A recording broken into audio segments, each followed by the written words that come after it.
আরো 30 বছর যদি চেষ্টা করতো আমার মনে হয় না সরকারের পতন ঘটাতে পারতো।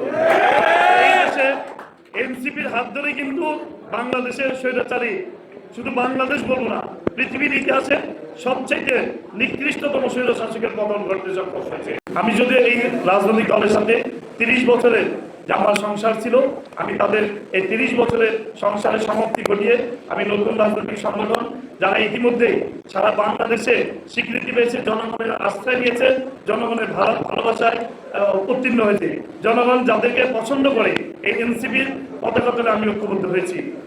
এই কারণে ঐক্যবদ্ধ হয়েছি, আমি দেখেছি বিগত 17 বছর একটি দল আন্দোলন করেছে, সংগ্রাম করেছে, কিন্তু তাদের হাত ধরে কিন্তু সরকার পতন হয়নি, তারা কিন্তু সরকার পতন ঘটাতে পারেনি। আরো 30 বছর যদি চেষ্টা করতো আমার মনে হয় না সরকারের পতন ঘটাতে পারতো।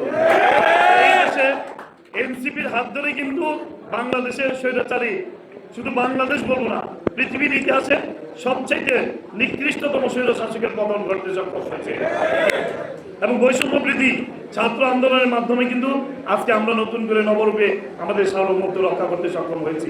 কাজেই আমি আজকে বিশেষ কথা বলবো না, কারণ আপনারা জানেন যে আমরা নির্বাচিত হয়েছি, আমাদের উপর যে আমানত দিয়েছে, আমাদের উপর যে দায়িত্ব অর্পণ করা হয়েছে, আল্লাহর প্রতি পূর্ণ আস্থা, ভরসা এবং বিশ্বাস রেখে আমাদের উপর অর্পিত দায়িত্ব ইনশাআল্লাহ ইমানের সাথে পালন করার চেষ্টা করব। গতকাল আপনারা দেখেছেন কিছু বিতর্কিত, আমরা ফেসবুকে দেখেছি কিছু বিতর্কিত ঘটনা জন্ম দিয়েছে। অনেকে বলছেন যে আমি নাকি মেয়র ইলেকশন করতে চাই। আমি গতকালও বলেছি যে আমাদের পার্টির পক্ষ থেকে সিদ্ধান্ত হয়েছে আসিফ মাহমুদ সজীব ভুইয়া আগামী দিনে ঢাকা মহানগর দক্ষিণ থেকে মেয়র হিসেবে নির্বাচন করবেন। এবং আমরা পূর্ণ শক্তি নিয়ে আমরা প্রথমে দলকে গঠন করব এই স্বল্প সময়ে, যখন নির্বাচন দিবে আশা করি সরকার সুপ্রতিষ্ঠিত হবে এবং দ্রুত নির্বাচনের ব্যবস্থা করবেন।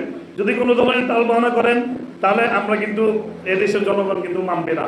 তাই আমি মনে করি যে দ্রুত নির্বাচনের ব্যবস্থা করবেন এবং আমরা সাংগঠনিকভাবে শক্তি বৃদ্ধি করে প্রত্যেকটা ঘরে ঘরে গিয়ে এনসিপির কার্যকারিতা, এনসিপির লক্ষ্য উদ্দেশ্য আমরা প্রচার করে আমাদের সদস্য সংগ্রহ শুরুর মধ্যে দিয়ে আমরা ইনশাআল্লাহ দক্ষিণে কার্যক্রম শুরু করব। আপনারা আমাদের জন্য দোয়া করবেন, আমরা যাতে আমাদের উপর অর্পিত দায়িত্ব যথাযথভাবে পালন করতে সক্ষম হই।